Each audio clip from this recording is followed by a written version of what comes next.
அமர்ந்து அருள்பாலித்துக் கொண்டிருக்கிற வேதகிரி பெருமானுடைய அருளை பெறுகிற அந்த புனித நிகழ்வையும் நாம் பார்க்கலாம். அன்றைக்கு திருக்கோவிலிலிருந்து உற்சவமூர்த்தி வந்து இங்கே நீராடுகிற அந்த வைபவம் மாசி மகத்திலே சிறந்த ஒரு நிகழ்வாக இங்கே இருக்கிறது. இந்த திருவிழாக்கள் எல்லாம் சிறப்பாக பக்தர்களுடைய ஒருங்கிணைப்போடு அற்புதமாக நடக்கின்ற அந்த நிகழ்வை நாம் பார்க்கிறோம். உற்சவம் ஆங்கில புத்தாண்டு அன்று எம்பெருமான் வேதமலையான் அமர்ந்து அருள்பாலித்துக் கொண்டிருக்கிற அந்த படிகளை கடந்தால்தான் பகவானை பார்க்கலாம். நால்வர் பெருமக்களும் இந்த வேதமலையை மெதிக்க கூடாது என்று அஞ்சி மலையை மலம் வந்து மெதிக்காமலே சென்று விட்டார்கள். நாம் மெதிக்கின்ற பாவம் நம்மை பீடிக்க கூடாது என்பதற்காகத்தான் நாம் மிதித்து சென்ற அந்த படிகளை அன்றைய தினத்திலே மஞ்சளை பூசி குங்குமசை பூசி அப்பனே உன்னை நாங்கள் மிதித்தோம், எங்களை மன்னித்து விடு என்று கேட்கிற ஒரு நிகழ்வாக, ஒரு வைபவமாக, அந்த படிகளுக்கு பூஜை செய்கிற ஒரு நிகழ்வாக படி உற்சவம் சிறப்பாக அற்புதமாக நடைபெற்றுக் கொண்டிருக்கிறது. அப்படிப்பட்ட நிகழ்வுகள் எல்லாம் இன்றைக்கு சிறப்பாக நடைகிற அந்த நிலையை நாம் பார்க்கிறோம். இந்த அளவிலே திருவிழாக்கள் திருக்கழுகுன்றத்தை பொறுத்தவரை பெரு விழாவாக, இனிய விழாவாக, அருள் தருகின்ற ஆனந்த விழாவாக, வருவோருக்கும் அதை பார்க்க துடிக்கின்ற நெஞ்சங்களுக்கும் வேதகிரி பெருமான் வாழ்க்கையிலே வளங்களையும் நலங்களையும் நல்ல நிகழ்வுகளையும் தந்து கொண்டிருக்கிறான் என்று சொன்னால் அது ஐயமில்லை, அது உண்மை. திருக்கழுகுன்ற திருத்தலம் அற்புதமான ஒரு திருத்தலம். திருக்கழுகுன்ற கிரிவலம் திருவருள் பலம் தரும் என்கிற அளவிலே இந்த திருக்கழுகுன்ற திருவிழாக்கள் அற்புதமாக நடைபெற்றுக் கொண்டிருக்கிறது. அது மட்டுமல்ல, மாதம் பௌர்ணமி திருவிழா என்று சொல்லுகிற அளவிற்கு மலைவளம் என்று சொன்னாலே மலை என்று ஒன்று தோன்றுகிற பொழுதே அந்த மலைக்கு மலைவளப்பாதை அமைந்த இடம் எது என்று சொன்னால் அதுதான் திருக்கழுகுன்றம். அப்படிப்பட்ட இந்த திருக்கழுகுன்றத்துடைய சிறப்பு என்னவென்று சொன்னால், மலையை வலம் வருவதற்காக மலை தோன்றுகிற பொழுதே மலைவளப்பாதை தோன்றிய ஒரு இடம் உலகிலேயே முதன்மையான இடம் எது என்று சொன்னால் அது திருக்கழுகுன்றம். இந்த திருக்கழுகுன்றத்திலே பௌர்ணமியிலே கிரிவலம் வருகின்ற அந்த நிகழ்வு கிரிவல திருவிழா என்று சொல்லப்படுகின்ற அளவிற்கு இன்றைக்கு திருவிழாவாக கூட்டமாக வேதகிரி பெருமானுடைய புகழை, வேதகிரி பெருமானுடைய அருளை பாடி அன்னை திருவரசுடைய வைபவத்தோடு இந்த திருவிழா நடைபெற்றுக் கொண்டிருக்கிறது. திருக்கழுகுன்ற திருத்தல மகிமை என்கிற தலைப்பிலே என்னையும் பேச அழைத்த அன்பு உள்ளங்களை முதற்கண் வாழ்த்தி, இந்த திருக்கழுகுன்றம் என்பது தொண்டை மண்டலம் என்று சொல்லப்படுகின்ற நகரேசு காஞ்சி என்று சொல்லுகிற அந்த காஞ்சியம்பதியினுடைய மாவட்டத்துக்குள்ளே அடங்கிய ஒரு அருமையான ஊர். செங்கழுநீர்பட்டி என்று சொல்லப்படுகின்ற செங்கல்பட்டுக்கு அருகாமையிலே கிழக்கு சாலையிலே கிழக்கு புறத்திலே 14 கிலோமீட்டர் தூரத்தில் இருக்கின்ற இந்த திருக்கழுகுன்றம் புராதன காலத்திலே வேதநாராயணபுரம், நந்திபுரி, நந்திதேவர் இங்கே வேதமலை சாரலிலே அமர்ந்து தவம் இயற்றியதனாலே இந்த மலைக்கு நந்திபுரி என்கிற ஒரு அருமையான பெயர். இங்கே முனிகணங்கள் தவம் இயற்றியதனாலே இந்த ஊருக்கு முனிகண நாதபுரம் என்கிற ஒரு பெயர். நாராயணன் இங்கே எம்பெருமான் வேதகிரீசனை பூஜித்தனாலே இந்த ஊருக்கு வேத நாராயணபுரம். ருத்ர கோடீஸ்வரம், கோடி ருத்ரர்கள் எம்பெருமானை வழிபட்டதனாலே இங்கே ருத்ர கோடீஸ்வரம், ருத்ரகோடி. இந்திரன் பூஜித்ததனாலே இதற்கு இந்திரபுரி. பிரம்மன் தவம் இருந்ததனாலே இதற்கு பிரம்மபுரி. இப்படி இந்த திருக்கழுகுன்றத்திற்கு பற்பல பெயர்கள் இருக்கிறது.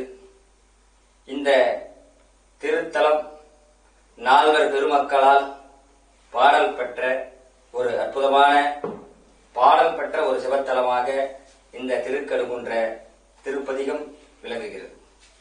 இந்த திருக்கழுகுன்றம் என்று சொல்லுகிற பொழுது திருக்கழுகுன்றத்தினுடைய உச்சியிலே மலை கொழுந்தீசனாக எம்பெருமான் வேதகிரி பெருமான் கதிரிவனமேவு பெருமாளை என்று அருணகிரிநாதர் பெருமான் பாடிய மாதிரி இந்த வேதகிரி பெருமான் வாழை குருத்தீஸ்வரனாக மலை கொழுந்து ஈசனாக அமர்ந்து சுயம்பு மூர்த்தியாக அமர்ந்து அருள்வாளித்துக் கொண்டிருக்கிறார். பட்டினத்தடிகள் இந்த மண்ணுக்கு வருகிற பொழுது இந்த மண்ணினுடைய சிறப்பை, இந்த மலையினுடைய மகிமையை, இந்த மலையினுடைய அருமையை அற்புதமாக சொல்லியிருக்கிறார். காலோ செடியோ கடற்புற மோகனமே மிகு நாடோ நகரோ நகரடுவோ நலமேமிகு வீடோ புறம் திண்ணையோ தமிழேனுடன் வீடுமிடம் நீடோய் கடுக்குண்டிலீசா உயிர் துணை நின்பதமே என்று பாடியிருக்கிறார்.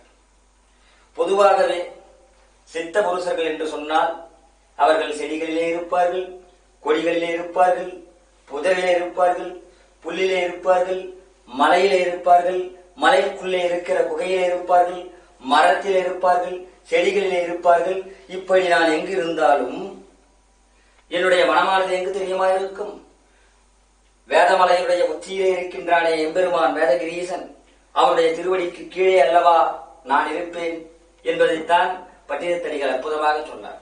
காலோ செடியோ கடற்புற மோகனமே மிகு நாடோ நகரோ நகரடுவோ நலமே மிகு வீடோ புறம் திண்ணையோ தமிழேனுடைய வீடுமிடம் நீடோய் கடுக்குன்றிலீசா உயிர் துணை நின்பதமே என்று பாடினார். இந்த திருக்கடுகுன்ற புராணத்தை இயற்றிய அந்தக கவி என்று சொன்னால், அந்தகன் என்று சொன்னால் 2 கண்களும் இல்லாதவருக்கு பெயர்தான் அந்தகன்.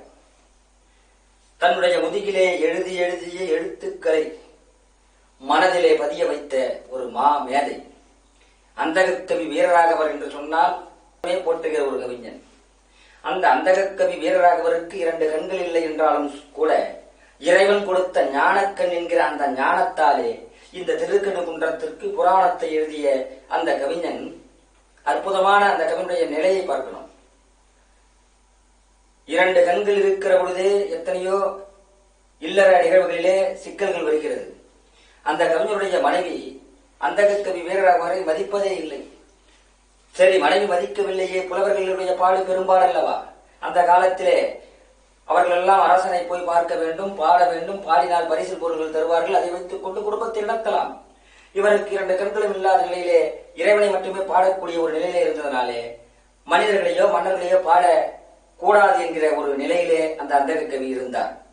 கண்ணில்லை என்றாலும் கண்ணாக நினைத்த மனைவிக்காக கணவனாக இருந்த அந்த வீரராகவன், அந்தகக்கவி வீரராகவன் என்ன செய்தார் என்று சொன்னார், நாடும் நகரமும் நத்திரு கோயிலும் என்று சொல்லுகிற மாதிரி, புலவர்களுக்கு சென்ற இடமெல்லாம் சிறப்பு என்று சொல்லுகிற மாதிரி, அரசவையிலே பாடுவதற்கு ஒரு அரசவையிலே அரசனை பார்ப்பதற்கு செல்லுகிறார்.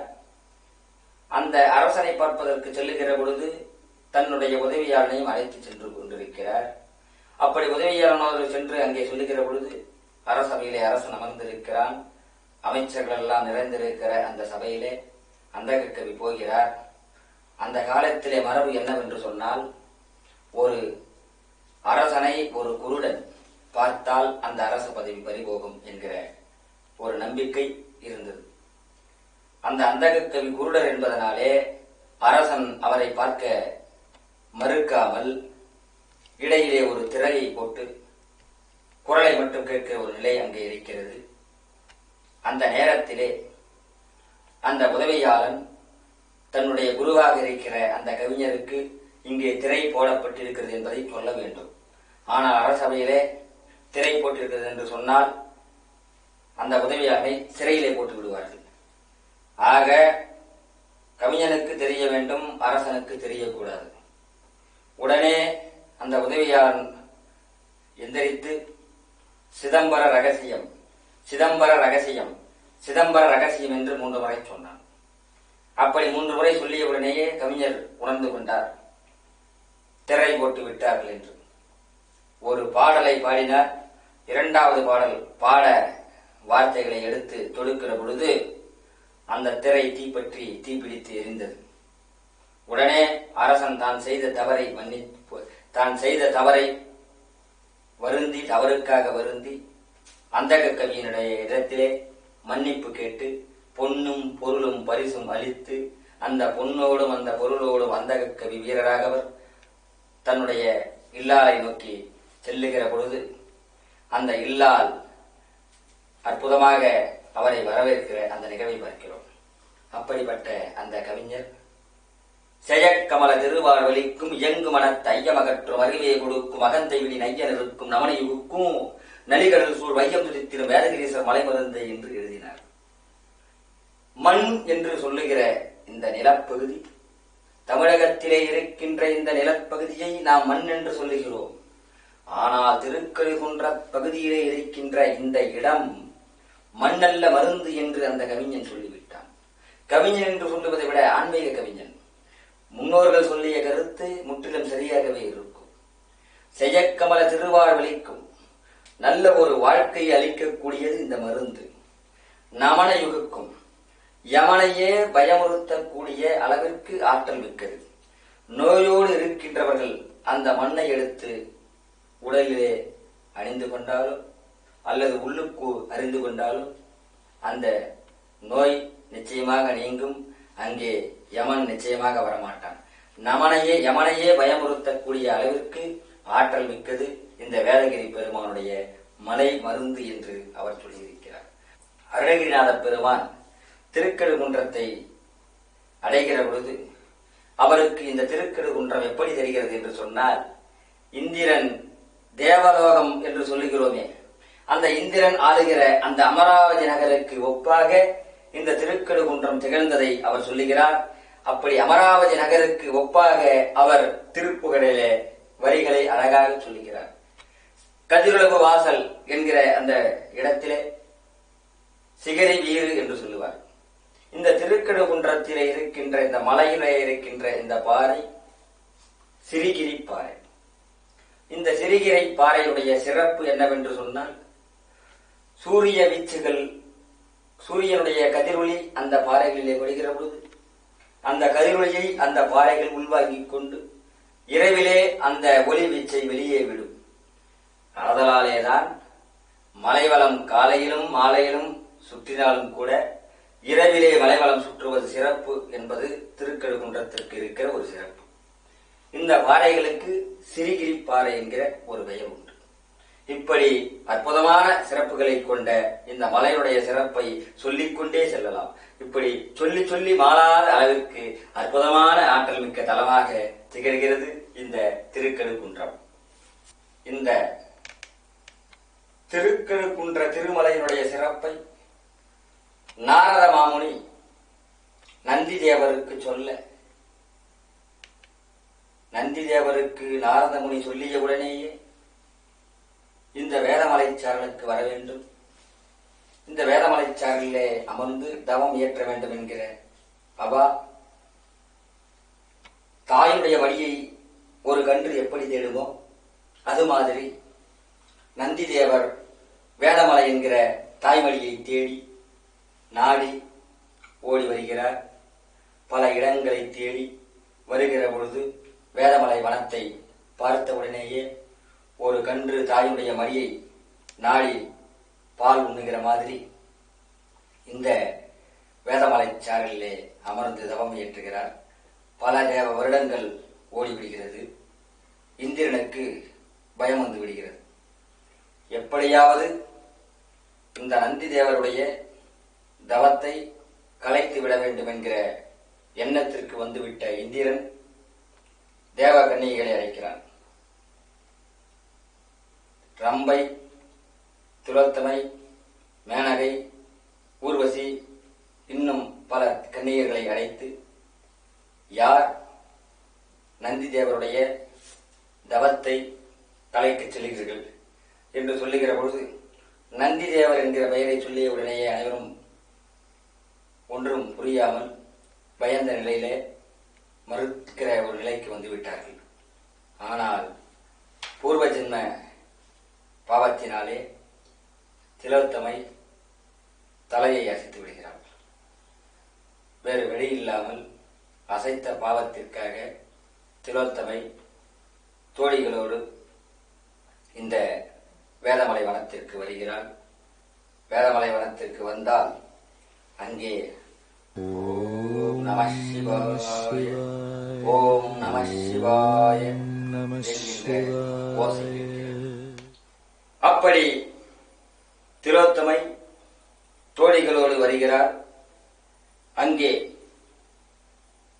செடிகளும் கொடிகளும் புட்பூண்டுகளும் முளைத்த இடத்திலே ஓம் நமசிவாய என்கிற ஓங்கார ரீங்காரம் வந்து கொண்டிருக்கிறது. அங்கே நந்தியம்பெருமான் தவம் ஏற்றுக் கொண்டிருக்கிறார். நினைத்த மாத்திரத்திலே திலோத்தமை என்ன செய்தால் தெரியுமா? பெண் பசுவுரு எடுத்து அந்த செடிகளுடைய உள்ளே சென்று அங்கே தவம் ஏற்றிக் கொண்டிருக்கின்ற நந்திதேவ பெருமானுடைய சிரசை நாவினால் நக்குகிறார். தன்னுடைய கொம்பால் உராய்த்தும் அவருடைய தேகத்தை நாவால் நக்கி உடலோடு உடல் உரசி இப்படி செய்து கொண்டிருக்கிற பெண் பசுவில் இருக்கிற திலோத்தமையை தவத்திலே பல தேவ வருடங்கள் தவமேற்றிக் கொண்டிருந்த நந்தியம்பரனுடைய தவத்தை இந்த பசு உருவிலே வந்த திலோத்தமை கலைத்து விட்டதுடைய கோபம், அந்த கோப கனல் நந்தியம்பெருமானுடைய கண்களிலே தீச்சுவாலையாக அப்படியே தெரிகிறது. இழி பிறவியே, யாரை பார்த்து என்ன செய்து விட்டாய் நீ என்கிற அந்த நிலையிலே இன்று முதல் நீ பெண் பசுவாக இந்த மலையே சுற்றி கொண்டிரு, பசுவாக இருக்க கடவாய் என்கிற நிலையிலே கோபத்தை நந்தியம்பெருமான் அங்கே சொல்லுகிறார். திலோத்தமை பசுவாக இருக்கின்ற திலோத்தமை கண்ணீர் வடிக்கிறார்.